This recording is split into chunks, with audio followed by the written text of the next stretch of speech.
Hi, and welcome to VR for Work. I'm your host, Rick. Today is August 16th, and thanks for joining us. Today, we're continuing our quick tips series, looking at the application Immersed. Immersed was released in the Oculus Store for the Quest a few weeks ago.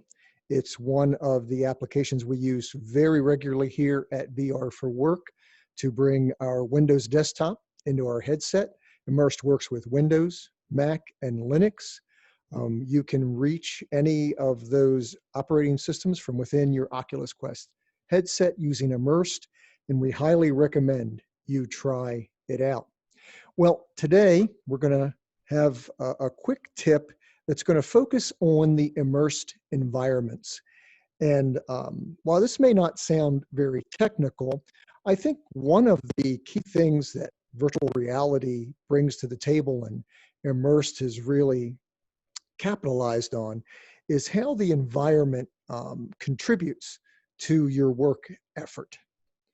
And I'm going to start with this quote: where the mind goes, energy flows.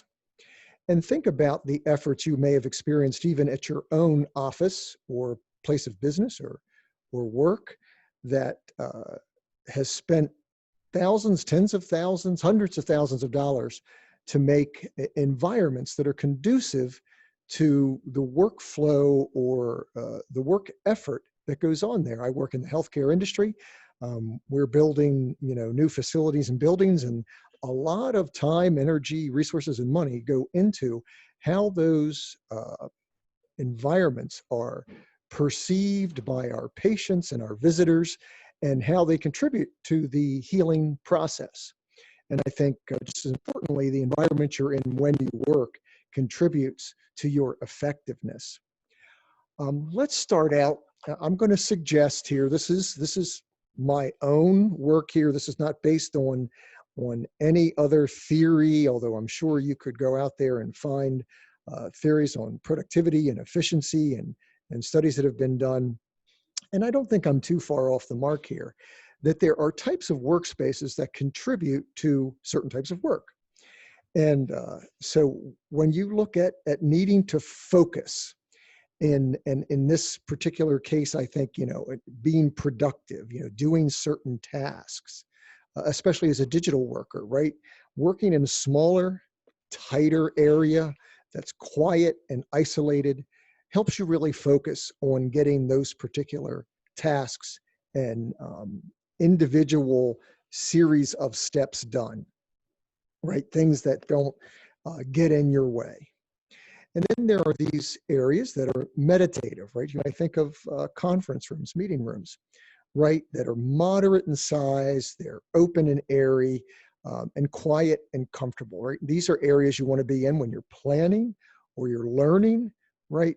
And you're just really using a lot of your mental energy to focus on intake versus where the focus before on the tasks and production was output, right? This is on intake, right? Meditative. Let me learn what I can learn. Let me think through how I can apply these principles, perhaps. And then you have creative spaces, right? And these are more open and wide spaces, yet have more stimulus. They invite people in, and there's a lot of energy and interaction that goes on. And so I'm going to suggest that within Immersed, in the environments that you get, you will find certain environments better for these particular efforts than others. Although, and let me be very, very clear here, I'm not suggesting any given one environment would be necessarily better than another in your particular case. This is very personal, and I'm being very general here, and just trying to impart some suggestions about how you might look at and use the environments that Immersed gives you. Okay, so with that, let's go ahead and jump in and start taking a look at the Immersed environments. So if you're in the free tier, right, you're restricted to whiteboard sharing, no desktop share, and all the rooms you go in are public, open. meaning when I'm in there, if there's somebody else that's also in that space that's in the free tier or one of the higher tiers that have chosen to be in the space open, right, then you're kind of in a Starbucks setting. You're in a space sharing that area, even though what you're doing is private. And let me stipulate that. Even when you're in an open space, if you have your screens up, no one can see what's on your screens, right, without you explicitly sharing them. So please understand that. Okay, then if you have the Elite or Team version, you have desktop and whiteboard share. If you have, move my screen here a little bit, the Elite or Team version, you can make all areas closed or private. So that really just gives you one additional location that's not available to the free tier. But then any of the locations to you, you can make private. The Elite and Team version also has 8 environments. You can work isolated, you can invite, or you can make that place totally open and share the space with others. Each space has a specific landing spot. That means if I jump from my Starship and I go into the Immersed Cafe, there's a specific place I'm going to land, but then I can move around as I deem necessary. In the Elite version, I can share my screen with up to 4 other participants. So if I'm in a room, maybe I'm in the Alpine Chalet and I'm with 3 or 4 other people, I can share my screen with up to 4 others. If I'm using the Team version, I can share with up to 12 others in a specific location. And you can only share screens when you invite someone. Okay, so again, if you're in a public space, there are other people in there and you're working, they can't see your screen. You have to purposefully, explicitly share the screen for them to see it. All right, and so let's start taking a look at some of these environments, and I'm going to go through maybe a little quickly, but we're going to go through a demo and look at all of them. So, so just bear with me. So I'm going to start with the Starship. So the Starship is the only environment that is restricted to those on the Elite or Team version, right? And so you're on a Starship, a 1-seater Starship, with the Earth slowly spinning below you, and you have this hum of the engines in the background.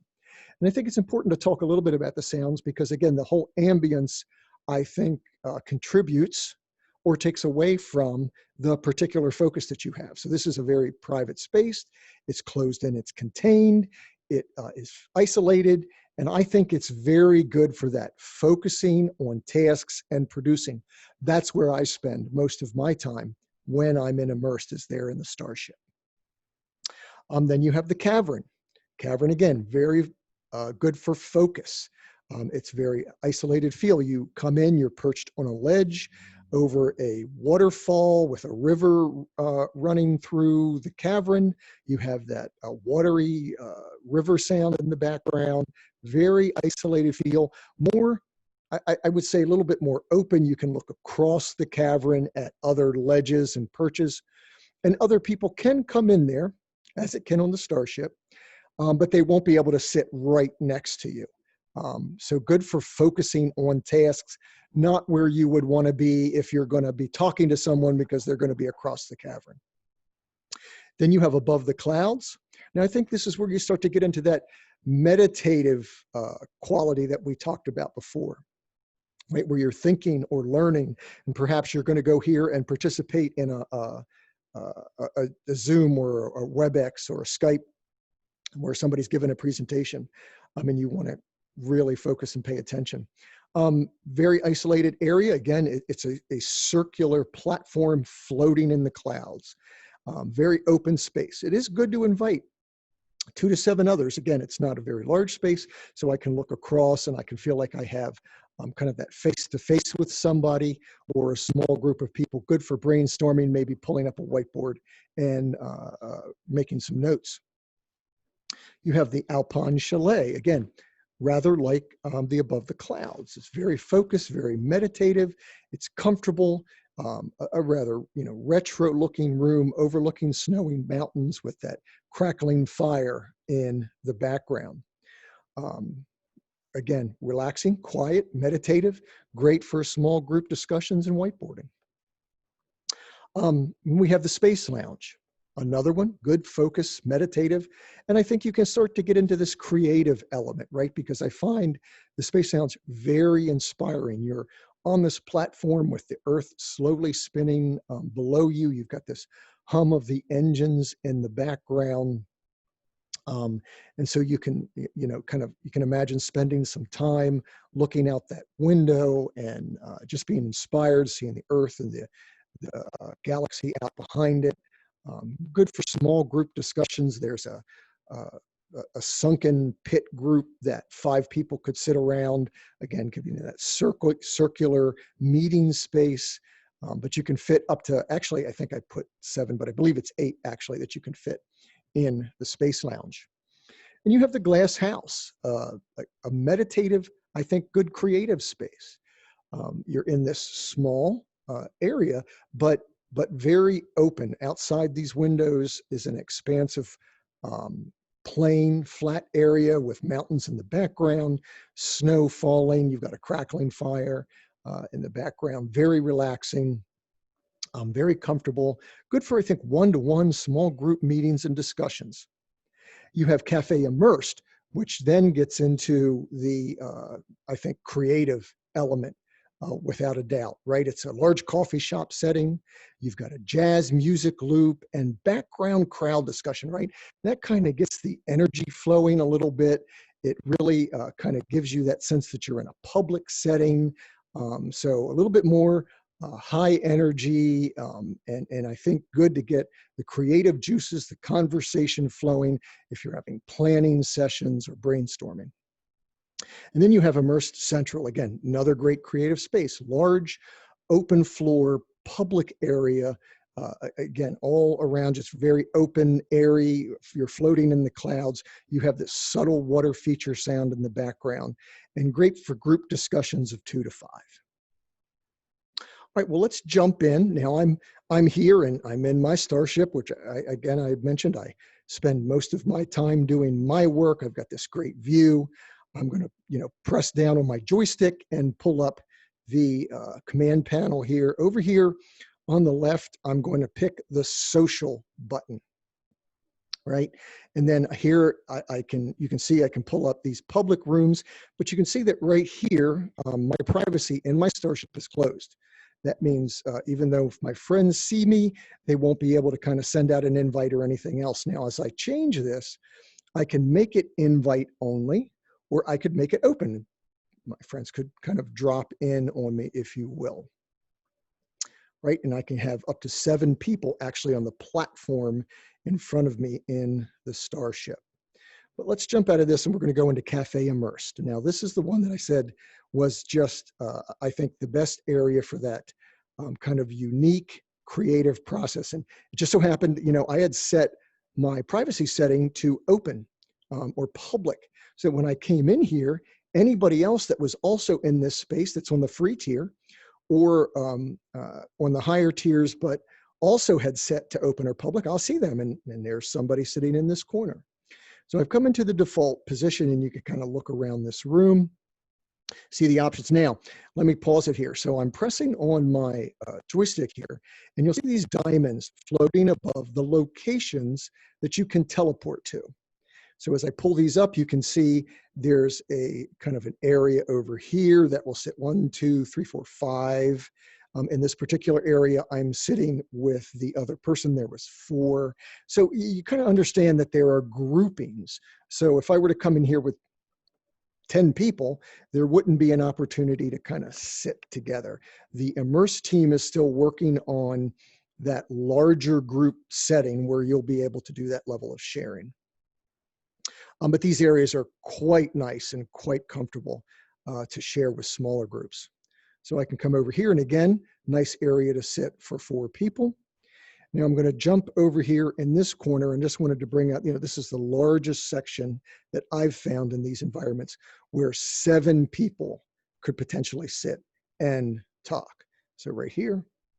And as part of that 7, there's this one single little bar stool. This is actually kind of ideal for one person sitting here looking out a window, but I grouped it in and said, hey, we could meet with 7 people in this location.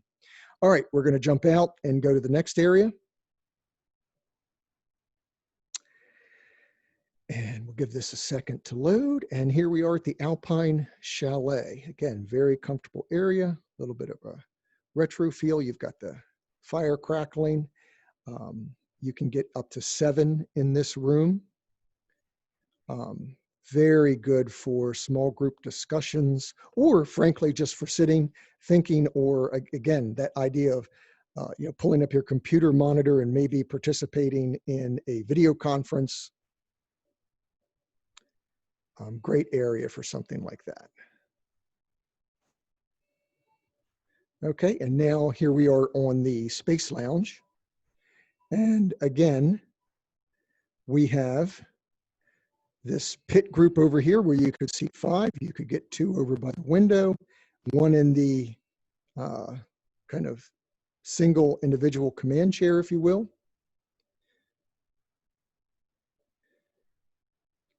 Great area, very inspirational, very comfortable. And again, you can do your work individually in any of these areas. Again, if you're on the elite tier, you can make it private and you can work in the Immersed Cafe all by yourself if you want. But there is this element of being public when you want to be in these public areas. Now, here we are in the cavern. And like I said, so, here you're not having somebody sitting kind of right next to you. So I think I bring up, yeah, so you can see that was very quick. See if I can capture it again.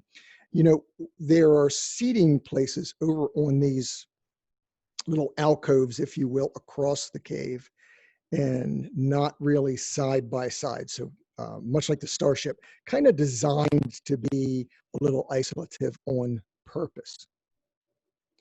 Okay, look around here a little bit, very quiet. Got the water running in the background, very easy to kind of focus on the tasks you have in front of you. Get those done. Good for productivity. You can jump around. It's very hard to see these diamond icons in the video, and I apologize, but you can kind of jump from platform to platform. Okay. Now let's go over to the next environment. And this is the glass house. Again, you've got the fire going in the background. It's very light. It's very airy. You feel very spacious. You can move around this room. You've got a table over here for 4. You've got a seating location for 3. And right here is kind of great for one-on-one conversation across the glass table. Now, one of the things you can do, and I think here I kind of realized that my kind of lost my keyboard. I couldn't, or at least I couldn't locate it. I think it was actually under the table. But if you go into the settings and you go into, let's see if I can find it here, the monitor settings. I had to go find it for a second. Get there. Okay, right here, you have a reset. When you do that, everything, your monitor and your keyboard will pop down in front of you. So it's monitor settings, reset. And then you can find your keyboard and your monitor if you've kind of misplaced them as you're jumping around a bit. So here's a great spot for a one-on-one conversation across the table, or a comfortable conversation with 3, or again, come here and work all by your lonesome if this is an environment that particularly inspires you and focuses you. All right, let's go over to above the clouds. I really like this area a lot. It's great. I like the circular feature set. You have this Zen music loop playing in the background. It's great. You have 1, 2, 3, and then 3 on the other side. So 7 comfortably up here in a circle around this, pond. And yeah, great for conversation. Or if you particularly like the Zen music, maybe a great place for you to sit and focus and get something done. And I think we're going to visit the last environment here, which is Immersed Central. This is kind of the largest area, although even though it's the largest, most open and airy, you can see you're on this huge platform. You've got the clouds around. You can see there's a seating arrangement here, seating arrangements here. There's another one over here. I think you can get 5 here, 4 over there. I think we'll jump over to this area. Even though it seems the largest platform, from a grouping perspective, it's not necessarily the largest area for you to get a group of above 5 in. You could bring more than 5 people, but they won't be seated together. Actually, the largest ones seem to be the Alpine Chalet, where you can get 7 in the room, or the Immersed Cafe, where you can get 7 in that one seating area. I would expect that we'll see more very soon. And I think this is about, yep, this is about where we finish up with the demo. And so there was my take on the immersed environments. I hope that was helpful. I hope it gives you some things to think about the next time you want to go work in Immersed, or you're thinking about trying it, and how you might best leverage it to get certain specific things done. And we'll end with this quote: simplicity boils down to 2 steps. Identify the essential, eliminate the rest. And this really spoke to me as I was putting this together, because I think, again, you know, don't overlook the type of environment you're choosing to get something done, because you want to look for what's essential and what's necessary and how you can best accomplish it, and go to that spot to do it. So really appreciate you joining us. Thank you for being here at VR for Work. We hope you'll continue to check out the YouTube page, check out our Facebook page, and our Twitter account. And if you need to email us, it's VR, the number 4, WRK@gmail.com. That's work with no O. Thanks again, and we'll see you in the metaverse. Bye now.